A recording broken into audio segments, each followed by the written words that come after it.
Bismillahirrahmanirrahim. Assalamualaikum warahmatullahi wabarakatuh. Alhamdulillah, salatu wassalamu ala rasulillah wa ala alihi wa sahbihi wa wala wa la hawla wa la quwwata illa billah ma ba'd. Bapak Ibu, mohon maaf suara saya agak serak ya. Ini udah kena pilek terus, ngomong terus ya. Jadi enggak pernah istirahat ini. Baik, kita lanjutkan hadis ke-41. Ya, sama-sama kita baca. Bismillahirrahmanirrahim. An Abi Muhammadin Abdullah ibn Amr ibn al-Asi radhiyallahu anhuma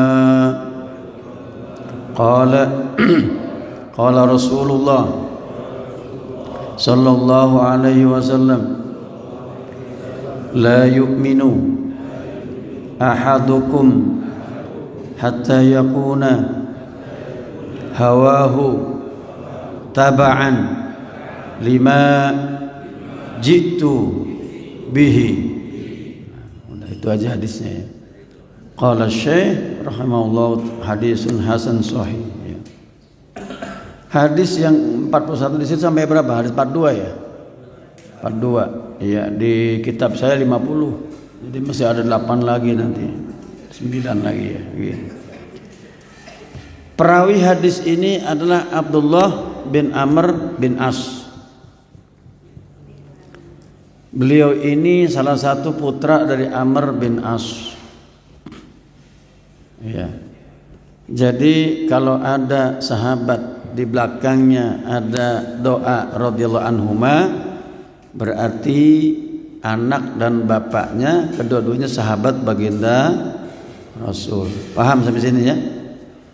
Kalau di ujungnya radhiyallahu anhum berarti bapak, anak, kakek semuanya sahabat Rasul. Karena kata-kata doa radhiyallahu anhu itu hanya untuk sahabat, kita belum nyampe. Kita ini orang biasa belum nyampe. Paling tinggi rahimahullah itu orang sudah meninggal. Jadi kalau bapak dibilang disebutkan namanya fulan rahimahullah berarti udah meninggal. Paham? Kalau dia nggak ngerti ya nggak apa-apa. Kalau saya dibilang begitu marah saya. Rahimahullah, fulanun rahimahullah. Biasanya orang Arab kalau bilang begitu itu orangnya sudah alias bapak mau dibilang almarhum. Nah, bahasa lainnya rahimahullah. Nah, gitu, paham ya? Gitu. Jangan sekali-kali ada orang yang di situ fulan rahimahullah. Nah, jangan. Ya, boleh sih sebetulnya.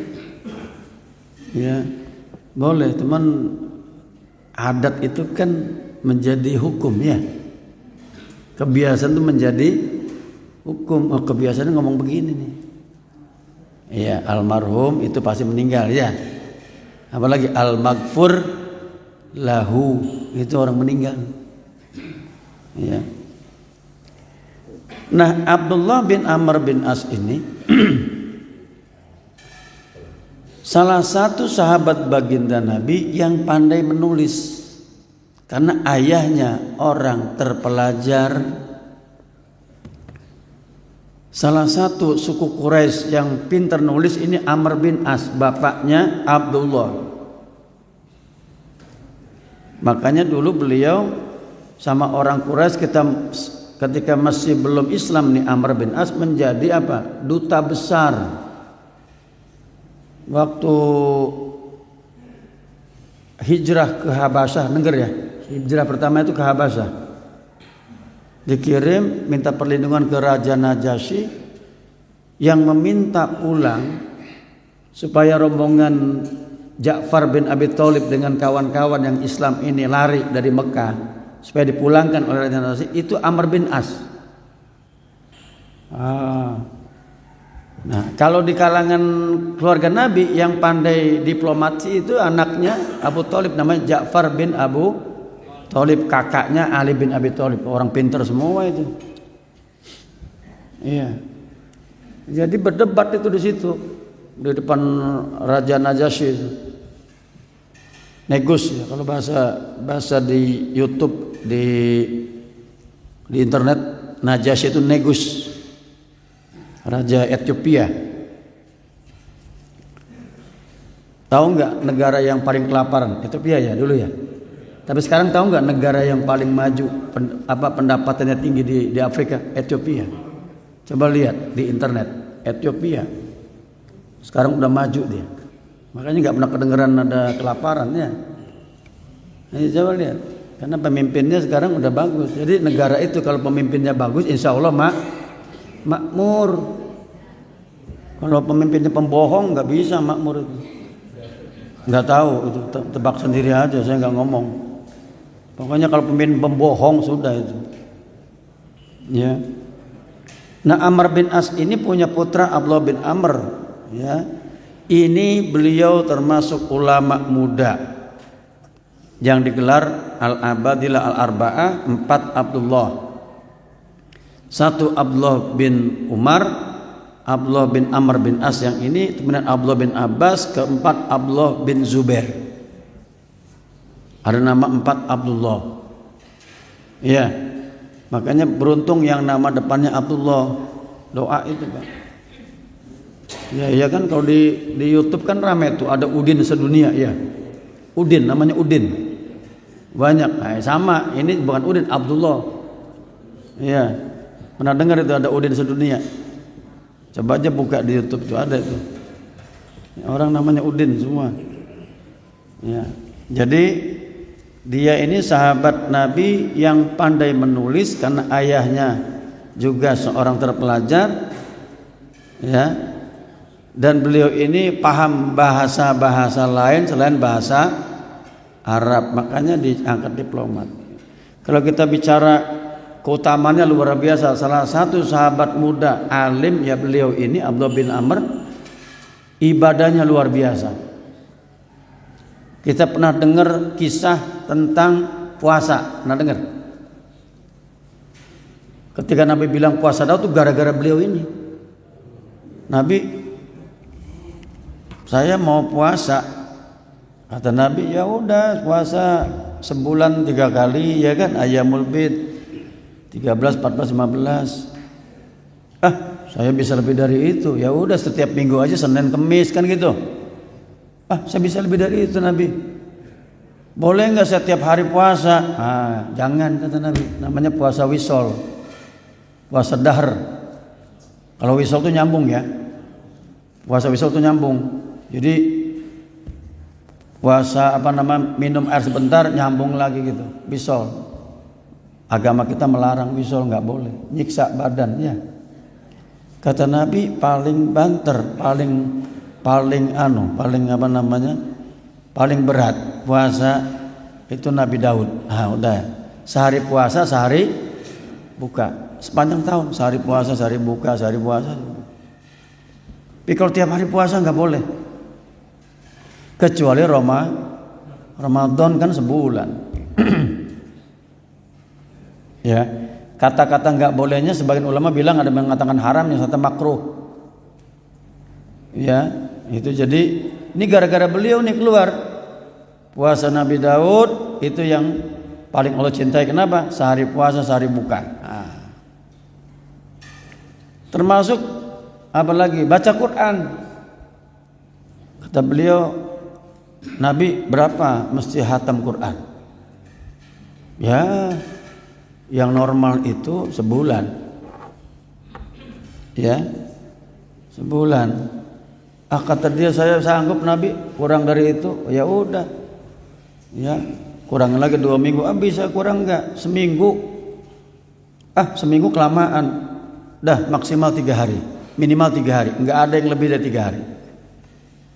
Kalau orang hatam Quran lebih kurang dari 3 hari, berarti bacanya ngaco. Kan gitu. Ini Abdullah bin Amr bin As sanggup hatam Quran 3 hari. 3 hari hatam Quran. Nah, ulama mengulas, boleh nggak Pak hatam Quran kurang dari 3 hari? Boleh, kalau memang dia fokus. Dan dulu para sahabat memang berlomba-lomba kalau bisa lebih kurang 3 hari hatam Quran. Kita hatam Qurannya berapa hari? 5 tahun baru hatam sekali kan. Itu pun kalau keburu hatam 5 tahun sekali. Paling bagus setahun sekali, yaitu ketika Ramadan. Coba ini sahabat Nabi 3 hari hatam Quran. Berarti 1 hari berapa? 10 juz. Bisa kan? Bisa. Coba nih, saya kasih tahu ilmunya. Kita sholat berapa kali? 5 kali. Ya. Kalau 5 kali ini saya kasih tahu aja. Kita bagi menjadi 2 juz masing-masing nih. Subuh, zuhur, asar, maghrib, isya. Baik sebelum sholat, sesudah sholat 2 juz. Maksudnya sebelum sholat 1 juz, setelah 1 juz kan gitu. 1 juz berapa menit saya mau tanya? Saya pernah baca normal 30 menit. Coba percaya, satu juz itu berisi cuman 10 halaman. 10 halaman berarti 10 lembar ya, mohon maaf, 10 lembar berarti 20. Nah, kita bagi saat sebelum sholat itu 10 halaman ya, setelah sholat 10 halaman, selesai. Kalau ada niat, cuman godaannya berat, baru 2 lembar udah pegang HP. Ah, ini dia. Sebetulnya yang godaan kita terberat itu bukan yang lain, HP, Pak. Disebut dengan iblis gepeng itu ya HP. Ya enggak? Iblis gepeng itu HP. Ya termasuk saya. Berat itu HP itu kadang-kadang aduh iya ada informasi ada. Sebetulnya gampang sih. Taruh aja, kasih waktu. Cuman susah kita. Kalau kita di bel enggak jawab dimarahin. Apalagi masih aktif. Bisa sebetulnya. Jadi bukannya Abdullah bin Amr itu enggak logis. 3 hari berkata Nabi, 3 hari aja udah. 1 hari 10 juz, 3 hari 30. Nah dibagi itu bisa. Setengah jam Pak, saya udah coba. Ya, setengah jam 1 juz itu. Nah tinggal dibagi aja. Sebelum sholat 1 juz 30 menit. Setelah sholat 1 juz 30. 5 sholat 10 juz. Qala Rasulullah sallallahu alaihi wasallam yu'minu ahadukum hatta yakuna hawahu tab'an lima jitu bih. Kata Nabi, tidak sempurna iman salah seorang kalian sampai keinginannya, hawahu, keinginan, ya, atau boleh saya katakan kecintaannya. Itu dia. Hawa itu kecintaan, keinginan, tapi ini kecintaan. Kata Nabi, tidak beriman dengan iman sempurna salah seorang dari kalian sampai cintanya mengikuti apa yang aku sampaikan, itu sesuai agama. Cintanya harus sesuai agama. Maksudnya apa? Semua hidup kita ini kendalinya di agama, tidak ada yang lain. Cinta karena Allah dan Rasulnya, salat karena Allah, semua ibadah karena Allah. Itulah yang kita sering sebut dalam doa salat kita, inna salati wa nusuki wa mahyaya wa mamati lillahi rabbil alamin la syarika lahu wa bidzalika umirtu wa ana minal muslimin. Itu Pak, Bu, mewujudkan ini. Sesungguhnya salatku, ya, ibadahku, hidupku, matiku hanya untuk Allah. Tidak ada sekutu baginya. Dan aku dengan itu diperintahkan menjadi orang yang berserah diri. Saya umur 55 Pak sekarang, masuk 56. Saya pikir, saya merenung, Pak. Buat apa hidup ini ya? Jabatan ada batasnya, kekayaan ada batasnya. Cuman satu, jadikan sisa hidup kita lillah. Ini saya bantu doanya, saya lagi buat yayasan di daerah Tambang Besi. Nanti mungkin saya bikin taklim serius, yang mau ngaji tafsir, hadis, fikih, usul fik, ibu-ibu boleh. Karena saya pikir nggak ada hidup ini kecuali itu. Ya, kekayaan sebanyak apapun nggak akan kita bawa mati, Pak. Ya, betul nggak? Jabatan setinggi apapun tidak akan kita bawa mati. Anak sebanyak apapun nggak akan kita bawa mati.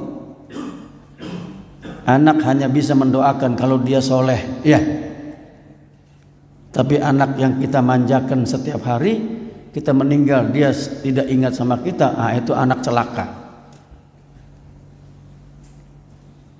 Makanya di kepala saya itu cuma itu, Pak. Gimana caranya saya bisa berbuat sama orang, ya, mengajarkan kebaikan ke orang, berbagi kepada orang. Itu setiap saya bertahun-tahun begitu. Makanya nggak begitu ngapain jabat boleh. Kebanyakan orang tidak bisa menjabat, kenapa? Diperbudak sama jabatannya, ya enggak? Betul enggak?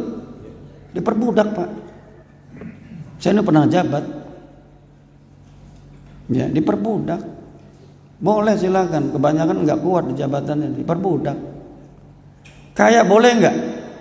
Boleh, kebanyakan diperbudak dengan kekayaan. Kenapa contohnya? Mau berbagi aja sulit, pelit. Ya. Mau nyumbang buat masjid berat, ya. Tapi giliran dia beli buat kesenangan pribadi, jor-joran. Jadi Anda jangan silau ketika ngelihat Sultan Brunei itu kayaknya minta ampun, mobil mewahnya 7 ribuan. Saya nggak kebayang 7 ribu itu makanya gimana.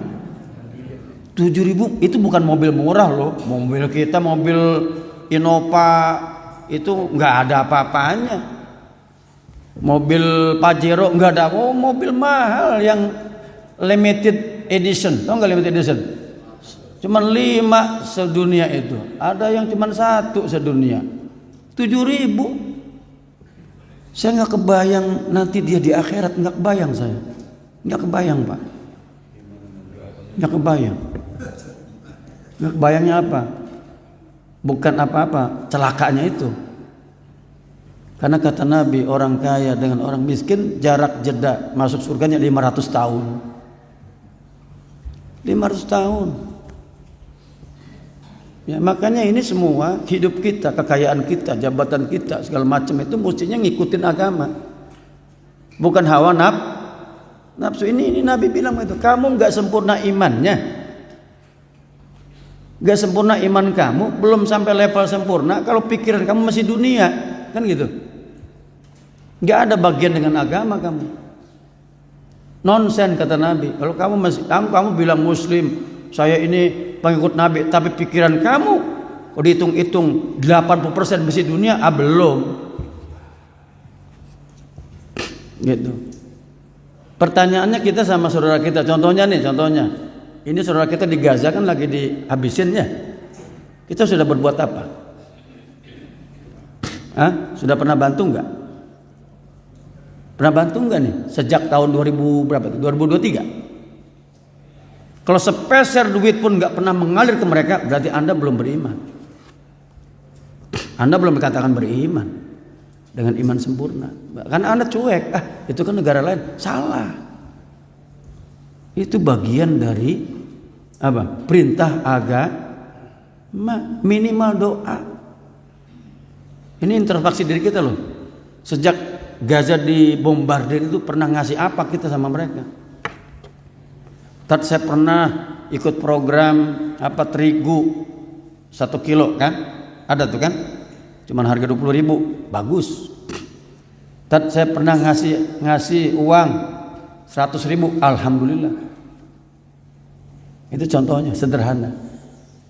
Ya. Maka dalam hadis ini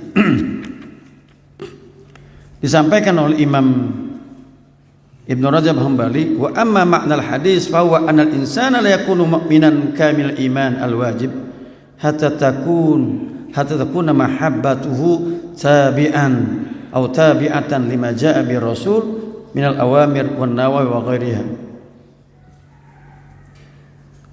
Hadis ini maksudnya apa? Bahwa orang tidak akan dikatakan beriman sempurna sampai cintanya itu mengikuti ajaran Nabi, agama Islam. Jadi memang Bapak Ibu ya, bicara dunia ini nggak pernah habis. Anda jangan sedih ketika ya Allah saya diberikan dunia pas-pasan. Jangan sedih Bu, Pak. Ya. Karena Nabi sampaikan paling banyak penghuni surga bukan orang kaya tapi orang miskin. Bukan orang kaya. Orang kaya kebanyakan masuk surga setelah masuk neraka kecuali sahabat-sahabat Nabi. Utsman bin Affan. Ya. Siapa lagi? Termasuk Abdurrahman bin Auf. Pernah saya cerita ya? Yang Abdurrahman bin Auf pengen miskin. Jadi ketika dia dengar Nabi, ketika Nabi sampaikan, kamu tahu nggak orang kaya sama orang miskin jarak masuk surganya 500 tahun. Kaget Abdurrahman bin Auf, Nabi gimana saya berarti nggak masuk surga dong kalau gitu, masuk neraka dulu. Karena informasi 500 tahun itu artinya apa? Susahnya hisabnya. Susah hisabnya. Hisab di mana? Di hartanya. Iya kata Nabi. Sampai kata Abdullah bin Mas'ud bilang begini. Lan tazula qadama abdin indallahi yaumil qiyamah hatta yus'ala an khamsin. Tidak akan tergelincir cilaka seorang hamba Allah di hadapan Allah di hari kiamat sampai ditanya 5 perkara. Ditanya 5 perkara. Pertama apa? Wa an syababihi fima afna. Pertama ditanya tentang masa mudanya tuh. Kamu selama muda ngapain? Mabok, teler apa? Atau ngaji? Selama muda kamu ngapain? Dia tanya tuh. Yang kedua, an umrihi fima ablah. Yang kedua tentang umurnya. Kamu dikasih umur 70 tahun, ngapain kamu di dunia? Berapa persen dari umur kamu 70 itu dipakai ibadah? Berapa persen umur kamu 70 tahun itu dipakai buat hura-hura? Ditanya. Yang ketiga dan keempat kata Nabi ini yang berat. Wa an malihi kaifa iktasabahu wa bima anfaqah. Ini yang dua ini harta. Ya, kata Nabi yang ketiga harta dari mana dia peroleh. Yang keempat untuk apa dia gunakan. Itu dua Pak. Maka kalau punya duit, misalkan mohon maaf nih ada orang jor-joran gitu ya, hura-hura nih. Ya ngadain acara, di situ ada mabok-mabokan, ditegur sama orang lain, jangan marah. Jangan bilang begini, ini kan harta saya, punya saya. Iya, betul itu harta kamu. Tapi ingat, sialnya itu kami juga. Iya, bener nggak? Ada maksiat di satu kampung terjadi, tidak diingatkan, sialnya semua kampung tuh. Paham nggak? Itu Nabi yang bilang, bukan saya. Jadi kita harus peduli, ingatkan Pak, Bu. Ingatkan, kenapa? Al-amru bil ma'ruf wan nahyu 'anil munkar, mengajak kepada kebaikan, mengingatkan daripada kemungkaran, itu bagian dari keimanan, kecintaan kita kepada ajaran baginda Rasulullah. Berani enggak negur orang begitu? Berani enggak? Ya jangan sendiri, bareng-bareng. Ajak RT-nya, ini ada orang kumpul tiap malam nih begadang, ngapain mereka? Datengin RT sini, Pak RT yuk bareng-bareng. Tapi jangan mencari aib. Tapi kalau udah ada sesuatu mengganggu, nggak apa-apa dicek. Apalagi di situ ada kemungkaran, jangan diem Pak. Jangan diem. Kalau wilayah kita, minimal wilayah kita. Ya, saya pernah, mohon maaf ya, pernah nih. Di perumahan saya itu ada seorang pengusaha. Ya, saya nggak tahu kenapa istrinya itu kerja di Malaysia. Saya nggak paham tuh kenapa istri sampai kerja. Karena dia pengusaha dia. Ada perempuan nginep di situ berhari-hari. Tetangganya gerah kan, siapa ini perempuan? Pembantu apa-apa? Nah, kita klarifikasi, datengin sama kita. Ini ada laporan warga, kita ajak Pak RT. Iya kan? Kita lihat di rumahnya banyak botol minuman, ya. Wah, ini dari sisinya ini aja kurang bagus sudah. Kok bangga ya botol minuman dipajang di lemari gitu. Kalau orang kan majang itu apa? Ya inilah perkakas mungkin gelas. Ini enggak, botol minuman dipajang di lemari. Mengabarkan saya pernah minum A, B, C, D. Nah, kan gitu kan? Kita datengin marah dia. Enggak, bukan itu. Enggak ada orang perempuan di sini. Sampai ada warga bilang, "Ustaz, izinkan saya ngulik. Saya intip setiap malam." Jangan. Enggak usah. Kamu enggak ngaku ada yang di sini perempuan, udah. Enggak apa-apa, Pak, enggak usah ngaku. Enggak apa-apa. Kalau Anda merasa tidak ada silakan, tapi bersaksi ya. Kalau yang Anda katakan bohong, Allah yang lebih tahu. Akan berikan yang sebagai Anda bohong itu. Udah, dia merasa nggak bersalah, udah. Apa sehingga seminggu kemudian ditangkap polisi sama perempuan itu di tempat warung remang-remang. Ternyata lagi pakai apa itu? Mohon maaf, narkoba atau apa. Ditangkap ya selesai. Perusahaannya hancur, bercerai sama istrinya. Ya. Tuh, jangan main-main sama bohong ya. Jangan bohong. Ibu juga jangan bohong sama bapak. Bapak jangan bohong sama ibu. Bu punya duit nggak? Nggak ada Pak, habis. Yang kemarin kan dikasih, habis. Bohong nggak boleh. Suami juga dibilang, Pak ada duit? Nggak ada Bu. Padahal ada di dompetnya, nggak boleh. Nah itu. Jadi bohong ini berat banget nih. Efeknya berat. Maka dari itu hadis ini mengajarkan kita nih. Jadikan hidupmu itu lillah. Bukan karena yang lain. Kalau yang lain sakit hati kita. Makanya ketika Jibril datang kepada Nabi ini. Tadi satu lagi ya. Harta dari mana diperoleh? Kemudian apa lagi? Untuk apa digunakan? Itu ditanya tuh. Yang terakhir apa? An amali fi ma'alim, apakah amalnya sesuai ilmunya enggak? Jadi 5 tuh ya. Catat sama kita. 2 tentang umur, yang kedua lagi tentang harta, yang satu tentang amal. Sesuai ilmunya enggak? Ya. Nah, ketika disampaikan bicara tentang agama ini, Nabi pernah diingatkan oleh Jibril. Allah berpesan, Jibril sampaikan wasiat ini kepada Muhammad. Apa? Gampang banget wasiatnya. Kata Jibril, ya Muhammad, isma syi'ta. Ini anunya nih, wasiatnya Jibril dari Allah ya. Wahai Muhammad, isma syi'ta, hiduplah sesukamu. Fa innaka mayyit, tapi ingat, kamu pasti mati. Nabi digituin. Hidup sesukamu, tapi ingat kamu pasti mati. Itu ancaman bukan? Tapi bahasanya halus. Silakan hidup sesukamu, tapi ingat kamu pasti mati. Silakan kamu hidup semaumu. Mau apa? Melanggar agama, monggo silakan. Iya. Kamu mau begini, monggo silakan. Tapi ingat kamu mati. Orang udah mati bisa berbuat enggak? Orang mati bisa berbuat enggak? Enggak bisa. Setinggi apapun dia jabatannya, ya, sekaya apapun dia yang dia punya, kalau sudah mati namanya hilang. Iya enggak? Betul enggak?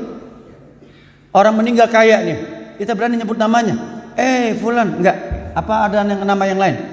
Jenazah fulan, mayit fulan.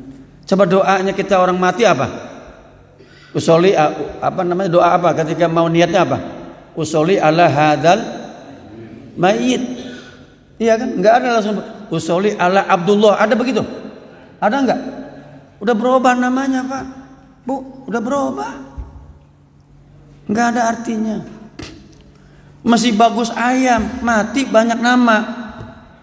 Pet chicken, keren banget tuh. Iya. Ayam guling, apa lagi? Ayam bakar, ayam taliwang, banyak banget. Kita mah nggak ada pilihan, cuman mayit jenazah. Gak enak didengarnya, ya nggak? Kalau masih kalah sama ayam kita itu, mohon maaf ini. Lo iya, bener nggak? Kalah sama ayam. Itu, apa yang disombongin coba? Nah itu Nabi dibilang sama Jibril gitu, Isma syi'ta. Kalau kamu berat berdakwah nih Muhammad, kamu berat ini menyampaikan ajaran agama kepada umatmu, kamu berat begini begitu, sudah silakan, kamu boleh abaikan. Tapi ingat, fa innaka mayyit. Itu yang pertama. Yang kedua, wasiat kedua, wa ahibba man syi'ta fa innaka mufariquh. Yang kedua kata Jibril, Muhammad, Allah berpesan, cintailah orang sesukamu, tapi ingat, suka enggak suka kamu pasti berpisah. Bener enggak? Silakan kamu cintai siapapun sesukamu, tapi ingat, suka tidak suka kami pasti berpisah. Entah kamu duluan atau dia duluan. Betul? Betul enggak? Ini jangan jauh-jauh kita sama pasangan kita janji nih di bawah daun kelor. Kita habis nikah ini hidup semati. Pas giliran istrinya meninggal, apa yang terjadi? Ikut meninggal nggak suaminya? Bu, kira-kira kalau ibu meninggal duluan, suami ikut meninggal nggak? Apa yang terjadi? Cari lagi nih yang ngomong bapak-bapak nih, bukan saya nih. Bu, catat bu, yang ngomong bapak-bapak, cari lagi. Nah kalau yang meninggal pasangannya bapak-bapak, ibu-ibu kawin lagi enggak? Yang benar. Hah? Kan warisannya banyak bu. Wah kawin lagi tetap kalau bisa dapat berondong kan gitu. Berondong yang dicari. Udah tua, udah tuwir padahal. Ini Pak, jadi Nabi diingatkan, cintai silakan kamu, cintai anak boleh, cintai istri boleh, cintai suami boleh, cintai tetangga boleh, tapi ingat cinta mereka ini tidak abadi, cuman cinta kepada Allah dan Rasulnya yang abadi. Jangan pernah berharap jauh kepada anak kita. Kalau saya meninggal pasti anak ingat sama orang tua. Belum tentu, ya enggak? Meskipun kita berdarah-darah mendidik mereka, ya, mengajarkan mereka sejak lahir sampai mereka sudah menikah kita biayai, jangan pernah terlalu banyak berharap anak ini akan ingat kepada orang tuanya ketika meninggal. Betul enggak? Ya, nanti kalau terlalu berharap Anda sakit hati. Sakit hati pas mati itu. Waduh, anak saya ini udah dikasih warisan banyak, enggak ada ingat. Gitu kan? Makanya saya itu ya bikin yayasan ini apa, salah satu untuk orang tua, Pak. Bu. Jadi ada peninggalan orang tua, udah kita bikin itu aja. Kita bikin pondok taklim, pahalanya buat orang tua. Andai kata saya udah mati, orang tua sudah mati, nanti anak saya bisa melanjutkan, atau siapa melanjutkan, itu pahalanya masih mengalir kepada yang sudah begitu. Saya ingat betul ibu saya sebelum meninggal, nak tolong ya, itu ada warisan buat kalian. Boleh kalian, emang hak kalian, tapi tolong jangan lupakan ibu dan bapakmu yang sudah enggak ada. Itu pesan ibu saya. Sampai sekarang masih ingat saya, makanya mau saya amalkan itu.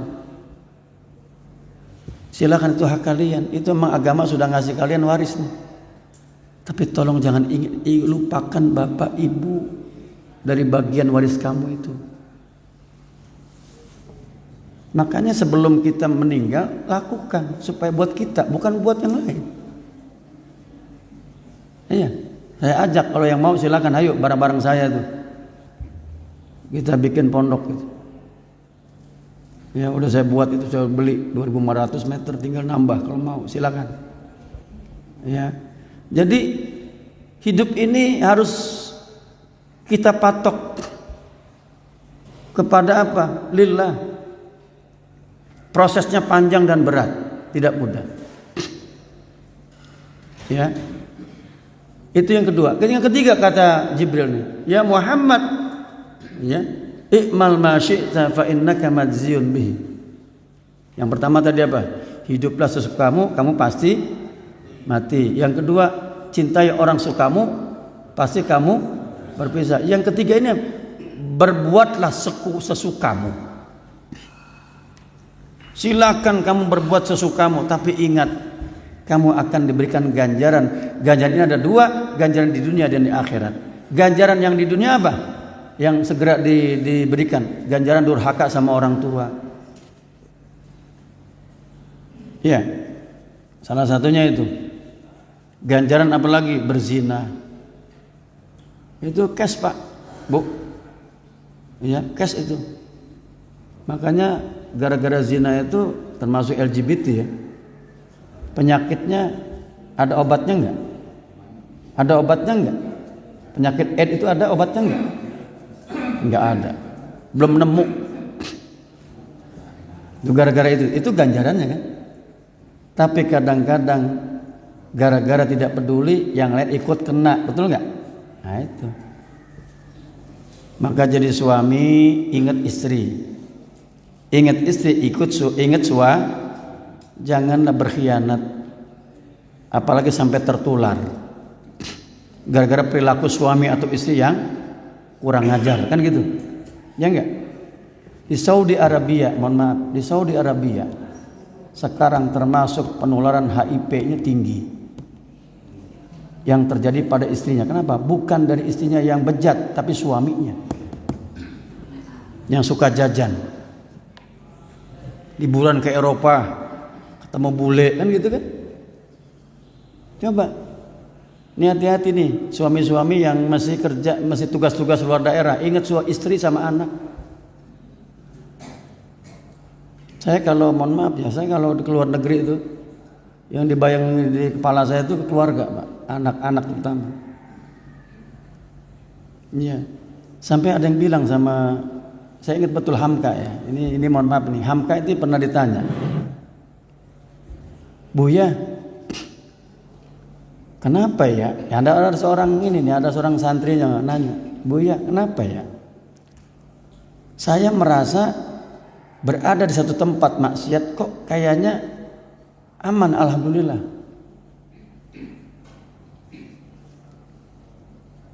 Kata Buya beginilah. Kamu selama ini gimana terhadap agama? Kurang lebih begitu. Alhamdulillah saya sangat cinta agama saya. Kamu sama keluarga gimana? Cinta dengan keluarga saya. Nah itu kuncinya. Meskipun kamu berada di tempat kotor, kalau kamu mutiara tetap mutiara. Betul nggak? Ini ada mutiara atau emas di comberan, berubah nggak namanya? Oh ini emas comberan gitu, enggak kan? Emas. Kalau Anda setiap hari menjaga agama Anda, menjaga keluarga, cinta sama agama, cinta sama dimanapun berada Allah jaga. Allah jaga. Tapi sebaliknya, kalau setiap hari dia itu tidak cinta agama, tidak cinta keluarga, di tanah suci pun dia berbuat maksiat, betul nggak? Nggak ngaruh.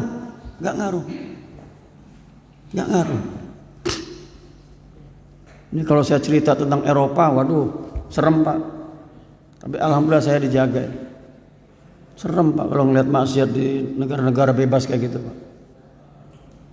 Nah itu dia. Jadi Buya Hamka tuh ngomong begitu.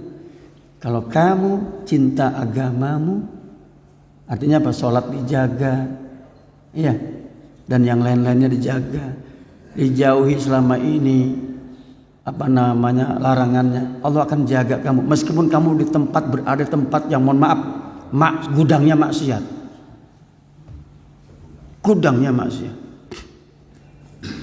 Tapi sebaliknya, kalau di hatimu tidak ada agamamu, kamu tidak cinta agamamu, tidak peduli keluargamu, meskipun di tanah suci kamu nggak akan dijaga oleh Allah.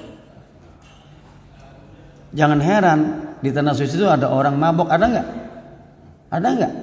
Anda kan nggak tahu. Kalau saya tahu, pernah dengar, bahkan yang zina pun ada. Jangan jauh-jauh jamaah haji pulang bercerai gara-gara selingkuh di tanah haram. Ada nggak? Ada nggak? Loh dia ngapain pergi haji sampai berselingkuh? Berarti selama ini hidupnya begitu. Paham nggak? Gitu loh Pak, Bu, cara berpikirnya. Jadi pegang itu kuat-kuat agama kita ini. Itu yang Nabi sampaikan. Enggak beriman iman kamu sempurna sampai cintamu kepada agama ini betul-betul ya bagus, selalu diperbaiki. Qala ya Abu Ya'qub an-Nahrujuri, kullu man da'a mahabbatullah wa lam yuwafiqillah fi amrih fa da'wahu batilah. Setiap orang yang mengaku cinta kepada Allah, cinta kepada Rasulnya, cinta kepada agamanya, tapi perilakunya tidak mencerminkan, maka pengakuannya batal. Saya Muslim, tapi perilakunya sehari-hari enggak Muslim. Saya beriman, sama tetangga jahat, bukanlah, belum itu. Ya Bu ya, ya Pak ya. Makanya ketika ada seorang perempuan datang ke Nabi, ya Rasulullah, inna li jarah taqumu lailaha wa taqumu wa tasumu naharaha walakinna tu'ti jaraha. Nabi, saya punya tetangga seorang perempuan, ibadahnya luar biasa, setiap malam tahajud, ya, siangnya dia puasa sunnah, tetapi dia sering menyakiti tetangganya. Kata Nabi, qala hiya finnar, perempuan begitu tidak solehah, itu tempatnya neraka. Ya, betul dia ibadahnya. Makanya di sini perlu dipahami, ibadah itu tidak hanya kepada Allah, tapi juga ada ibadah yang terkait dengan sesama hamba Allah. Tidak heran ada kisah seorang wanita masuk neraka gara-gara menyiksa seekor kucing. Ada seorang perempuan masuk surga gara-gara menolong seekor anjing. Tuh, gambarannya jelas. Anjing yang dianggap haram oleh mazhab Syafi'i, ya mazhab Syafi'i ini. Kalau mazhab lain enggak. Mazhab Syafi'i haram. Ya. Tapi ada orang menolongnya ketika kehausan, diganjar masuk surga sama Allah. Ada orang ngaku solehah tapi jahat sama kucing, masuk neraka. Na'udzubillah. Maka kalau kita ini melihara binatang, nggak sanggup ngurusnya, lepas. Saya kapok Pak, miara apa namanya, ikan apa tuh? Ikan, pokoknya ikan hias lah. Dulu anak saya, Pak beliin akuarium tuh, beli ikan mas kecil-kecil, anak-anak. Suatu saat kita liburan nih, keluar daerah seminggu. Saya udah nitip sama marbot lah, nanti tolong kasih makan ikan ini, karena saya pergi, nggak mungkin saya ngasih makan. Rumah kan dikunci, ini kamu pegang kuncinya. Anak ini lupa atau memang malas, mati semua satu akuarium. Udah saya nggak mau lagi miara ikan. Berarti kita udah ngomong kan, begitu Pak. Bapak miara burung Pak, ya, disangkar gitu, ya, dikasih makan mungkin mewah bagus, tapi pernah nggak kita membaca perasaan burung? Pernah nggak? Pernah baca nggak? Kira-kira seneng nggak dia tuh dikasih makan mewah gitu? Seneng nggak tuh burung?